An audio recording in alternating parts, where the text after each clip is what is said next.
Hello creative friends, this is Joy. So I got this book cover from the Paper Outpost in an ephemera pack, and it was just one part of the book cover. So I decided to cut it in half and use it to make myself a little mini journal. So here I'm, after I cut the cover in half, deciding the size of the papers to go in this little journal. I went through my stash and pulled out a number of pages, and basically it's a 8.5 by 11 piece of paper cut in half and then each half folded in half. So I was able to get two pages out of each 8.5 by 11 piece of paper.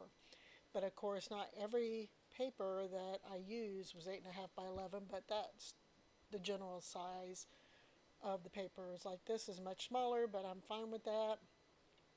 And the one before that, some of the pieces, one half of it was smaller, but I'm okay with that as well. So basically I just went through all of the papers that I pulled out of my stash and ripped all of them down to the size that I would need for this little journal that I'm making. And so then once I got all of the papers ripped down, I organized them into signatures.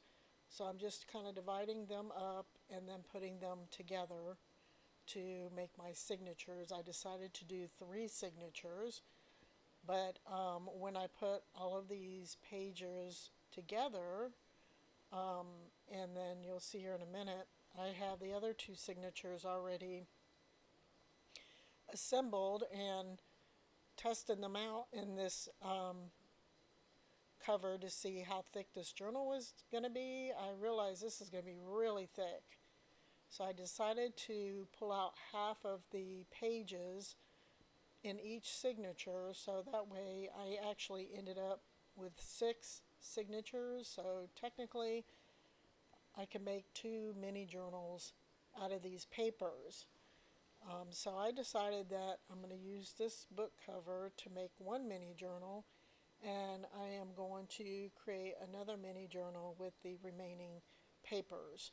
And I was just counting to make sure I had the right number of papers in each stack. So again, I decided to do 3, and I put those between the book covers, and that looks like about right. So I like the size of that, and it'll give me, a little bit of room for growth.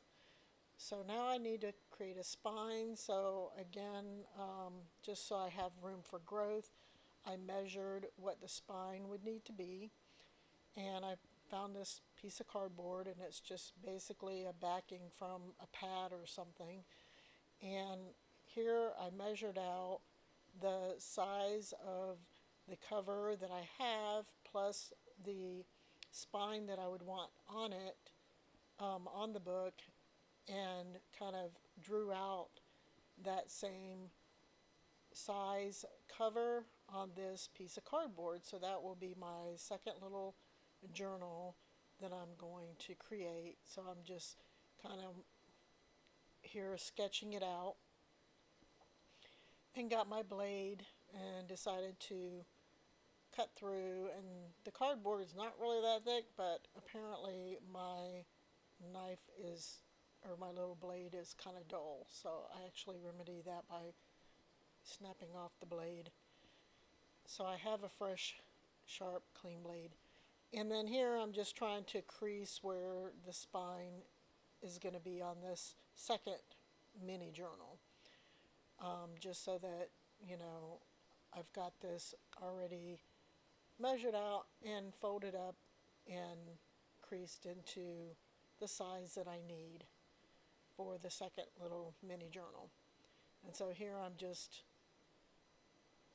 creasing the, making sure the creases are good and making sure the pages fit, so that looks good. So now I need to measure out the spine for this journal that I have, that I'm going to make with the covers. And so I'm cutting that out, and I measured and cut it out, so I've got that. So now I decided I don't really care for the inside covers on this. I like the outside cover on this book cover, but I don't like the inside. So I needed to find something to cover that up. And plus, I want my spine like double the thickness because, like I said, again, this is not really thick cardboard. So I want to make sure I got a pretty thick and sturdy spine because I am going to sew my signatures into this journal.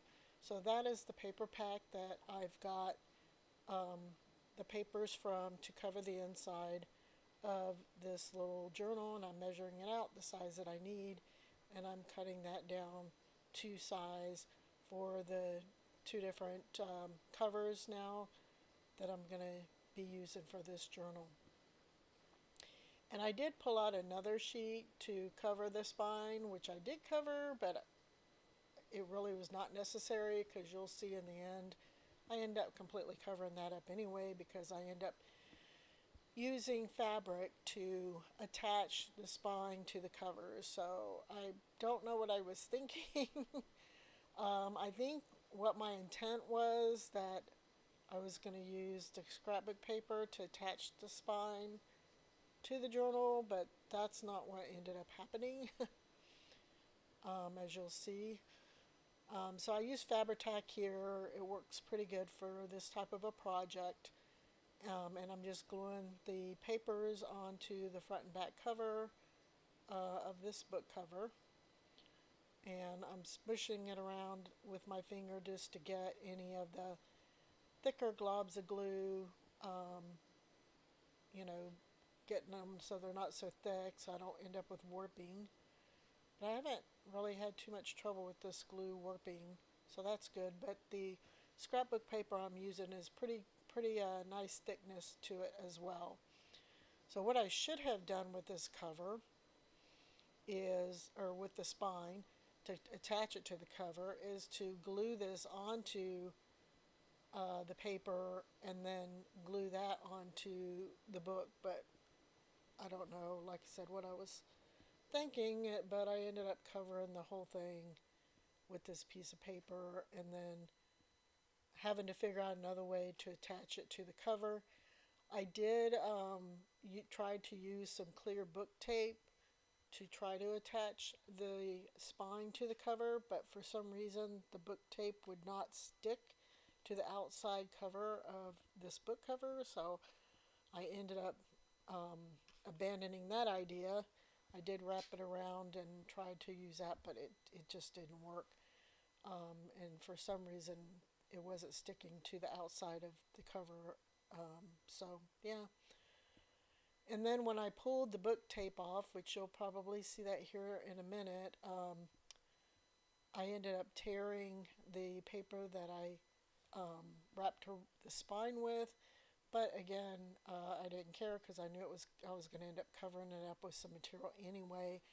And I'm okay, I guess, with having this extra on the spine because then it just gives it extra thickness and stability. So, yeah, this part was like unnecessary with how I ended up creating the book to begin with, or the cover to begin with. But you know, I guess I had a different idea of mine that didn't quite work, and that happens sometimes when you know, you have ideas and then sometimes they don't quite work out. So yeah, I could have used like masking tape or any other kind of tape, but anything I used, it would have covered up the spine, so you would have never seen the paper here that I'm putting on the spine. And I thought the clear book tape would work, but apparently it did not. So yeah, this part, like I said again, was kind of unnecessary, but I guess it was fine because it did add some thickness to the spine. And I am, like I said, going to be sewing the signatures in. And the other cover that I created, I decided that I was going to use a no-sew quick binding way of putting that book together and adding the signatures. And so I ended up creating a part 2 because this got kind of lengthy and long. So you'll see that in the next video. And here I decided on the fabric I wanted to use, and I'm using my pinking shears, I think is how you say it, to cut the fabric down to size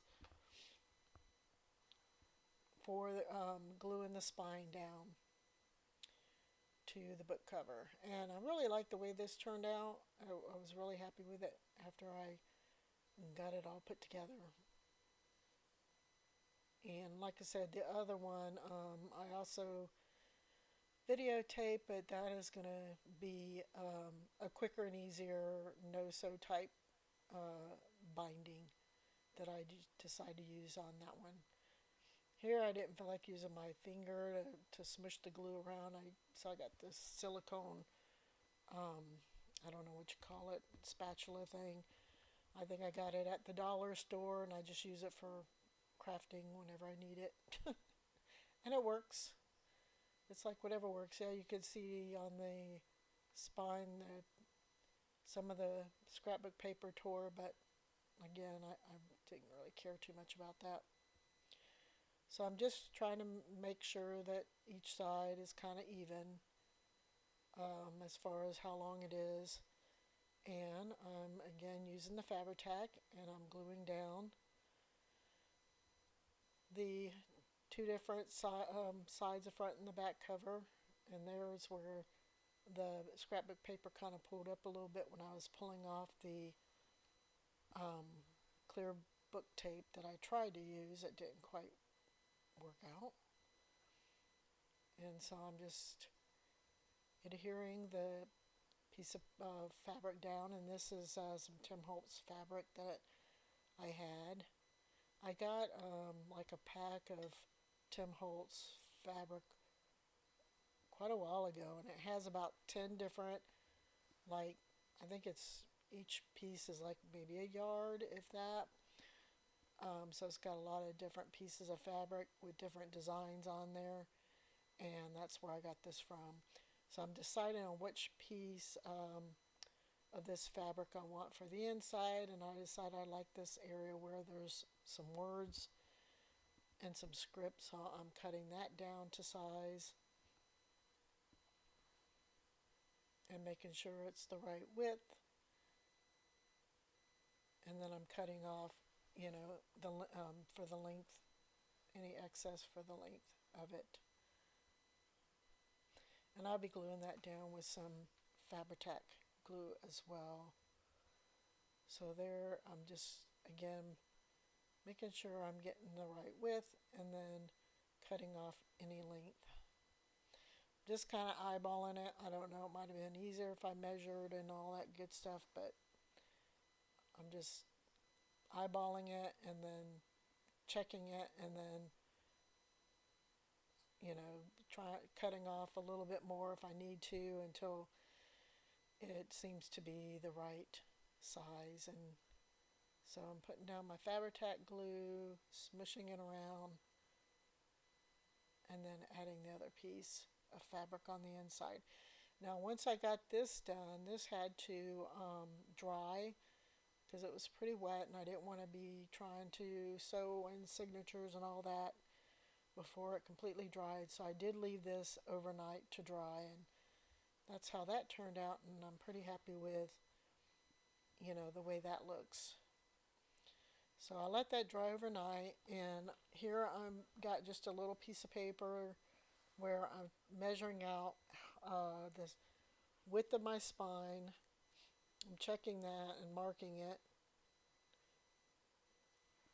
and then I will do a grid on here as to where to punch holes for my signatures.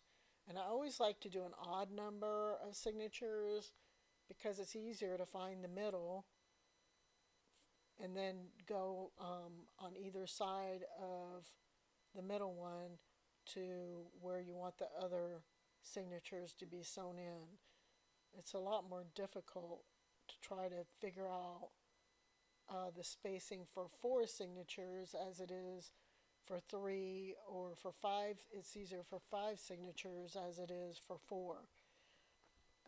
Trust me on that one. I just have struggled whenever I had like an even number of signatures trying to figure out how to divide it up evenly, where it seems like much easier when it's an odd number, because it's really easy to find the very center for the center signature, and then going from there out as to how far you want the other two from that. Okay, so here I've got my grid figured out, and I'm putting that. I put it's just a piece of packaging. I got foam packaging from something who I don't remember now. I've had it for a long time, but I always use it for sewing or poking holes or whatever I need it for. So here I'm trying to attach the grid to my cover and make sure that it's straight. And it didn't seem like it was straight, it seemed like it was crooked. And make sure it's even on the top and bottom. So I finally get it on there. And normally I would draw this grid actually on the spine itself, but since the spine is fabric, that makes it a little bit harder to do. And then I would make the grid to punch my holes in my signature, but again, since the spine has fabric on it, it's kind of harder to draw on it. And so anyway, this way I can get my holes punched in the cover, or the spine of the cover, and then have the grid for my signatures. So I have my signatures, and I'm folding this in half. And one thing you should do, which is helpful, is put a T for which end is a top, so that you make sure that all of them, the holes are punched correctly. That is definitely, and you want to keep them all like going the same way, because if not, then you could end up with some, once you sew them in, like some might be slightly higher than the other, or others, or something may go wonky. So here I'm measuring out 3 lengths, and then I'm measuring that for 2 more, so I got 3 strands of this is just wax thread that I'm using to sew, and I've got a big needle with a big eye on it because it's easier to thread it. And I always start with the last signature, and I go through the middle, and then I go through, you can go through the top or the bottom, but here I'm going through the top, and it's just a quick pamphlet stitch. And then I'm going from there all the way to the bottom, and always make sure you have a little bit of a tail on the center one on the inside that you hold on to, and then go back through the center. And when you go back through the center, you come up on the other side of that string that goes from top to bottom, and then you tie it off, and there you have it. And I was going to leave those strings and then do something with them later, but you'll see that when I go to sew in the last one, which would be the first signature, it breaks on me. And so yeah, but again, I just go through the center, make sure I leave some of the thread on the inside. I go through the top, then go down through the bottom, and then back up through the middle, and then tie it off so that the strings are on either side of the middle string. And then here, and I don't know why it broke. Usually this thread is pretty sturdy, so I must have been pulling a little too hard. But yeah, when I went to tie this one off, I broke the thread. But luckily, because I had plenty of thread, I was able to leave it in there. For some reason I'm having trouble there. getting the needle back on and getting it through. So I got it through, and when I pulled it, oops, see, it broke. So, but the good thing is I just had plenty of thread, so I just kind of pulled it around and through and put it back on the needle and put it back through the center. And so luckily I did have enough on there so I didn't have to get another piece of string. But as you can see, the strings are much shorter, just barely enough to tie. And so I decided to go ahead and cut them. And one of the things I like to do to just secure it is just to put a little jab of glue, which that glue was so thick and so old it wouldn't come out. Put just a little dab of glue on the knot so that way I don't have a problem with it coming apart. Technically, since it's wax thread, it shouldn't, but you just never know. Don't want to take a chance. So just put a little dab of glue on that knot and make sure it doesn't come apart. So there's my little mini journal, and here I'm showing you a closer up and a flip through of it and the papers. And like I said, the other one is a no sew binding journal that I do with the other half of the papers. And I'll have that in a part 2, and that'll go, you'll see that goes really a lot quicker. So you can see how I decorate that cover and do the no sew binding. So I thank you for watching, and I'll talk to you later. Bye bye.